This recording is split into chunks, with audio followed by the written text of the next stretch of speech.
উচ্চ মাধ্যমিকের ছাত্রছাত্রীরা আজকে যে সংস্কৃত পরীক্ষা হয়ে গেল সেই সংস্কৃত পরীক্ষার প্রশ্নের উত্তরগুলি আমি বলে দিচ্ছি, তোমরা মিলিয়ে নাও কোনগুলি তোমরা ঠিক করেছো।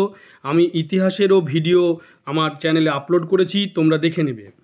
দেখতে পাচ্ছ তোমরা প্রথমে যে সংস্কৃত 24 সেই 24-এর প্রশ্নটি দেখে না। প্রথম যে এমসিকিউটি রয়েছে সে প্রথম এমসিকিউটির উত্তর হবে ডি। তারপরে দ্বিতীয় দাগে যে এমসিকিউটি রয়েছে কুবলয় শব্দের অর্থারা প্রতীতি যেটা বলেছে 2 দাগে, সেটার উত্তর হবে সি নীলপদ্ম।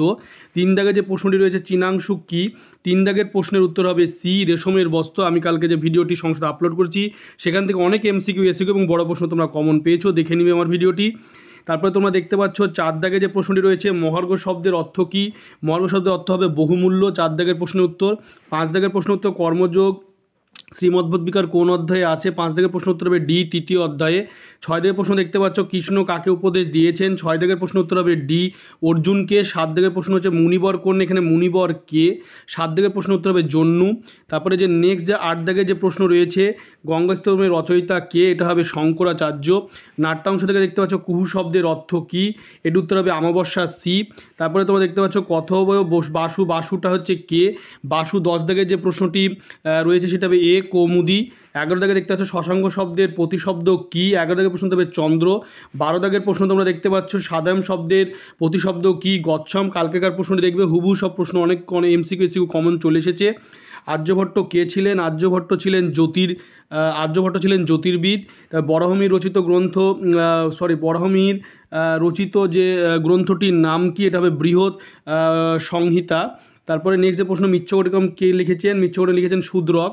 এবার নেক্সট যে এসএকিউ যে প্রশ্নগুলি রয়েছে পূর্ণবাক্যে 1 দাগে 11 মানে 1 গুণ 11 কুলস্থিত কার সঙ্গে তোমরা দেখে নাম, প্রশ্নগুলি তোমাদেরকে দেখাচ্ছি, তোমরা প্রশ্নগুলি দেখে নেবে। এখানে এসএকিউ অনেক কমন এসেছে, তোমরা দেখতে পাচ্ছ এসএকিউ দেখবে শূন্যস্থান পূরণটিও আমি দিয়েছিলাম গতকালকে, তো দেখে নিবে প্রশ্নটি। দেখে নাও, আমি আস্তে আস্তে তোমাদেরকে দেখাচ্ছি প্রশ্নটি, তোমরা দেখে নাও, মিলিয়ে নাও প্রশ্নগুলি। আমি তোমাদেরকে আস্তে আস্তে তোমাদেরকে দেখাচ্ছি, দেখে নাও আস্তে আস্তে তোমরা প্রশ্ন মিলিয়ে নাও। গদ্যাংশে দেখো এ এবং বি দাগে যে প্রশ্নটি রয়েছে আমি দেখো বি দাগে প্রশ্নটি দেওয়া রয়েছে চরিত্রের কার্যকলাপ। সি দাগে যে প্রশ্নটি রয়েছে সেটিও কর্মযোগ সম্পর্কে প্রশ্নটি আমার দেওয়া রয়েছে, তোমরা দেখতে পারো প্রশ্নটি। দেখে নাও, আমি আস্তে তোমাদের নাট্যাংশের প্রশ্ন তোমরা দেখতে পাচ্ছ, তোমরা দেখাচ্ছি, তোমাদের প্রশ্নগুলি মিলিয়ে নাও। আস্তে আস্তে আমি তোমাদেরকে দেখাচ্ছি, প্রশ্নগুলি তোমরা মিলিয়ে নিবে।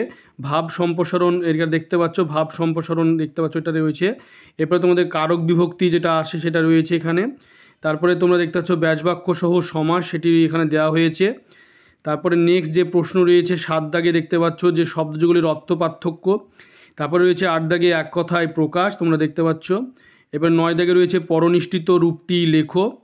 এরপরে 10 দাগের যে প্রশ্ন রয়েছে 10 দাগের প্রশ্ন দেখবে হুবহু এ এবং বি যে দুটি দেওয়া রয়েছিল সেরকমই প্রশ্ন এসেছে, একদম সেম টু সেম। 11 দাগে তোমরা দেখতে পাচ্ছ প্রশ্ন এখানে বঙ্গানুবাদ আসে, এবং তোমরা 12 দাগে দেখতে পাচ্ছ প্রশ্ন রয়েছে হচ্ছে নিবন্ধ রচনা করো। তোমরা অবশ্যই চ্যানেলটিকে সাবস্ক্রাইব করে সাবস্ক্রাইব পাশে বেল আইকনটি তোমরা প্রেস করবে এবং ভিডিওটিকে বেশি বেশি করে তোমরা শেয়ার করবে।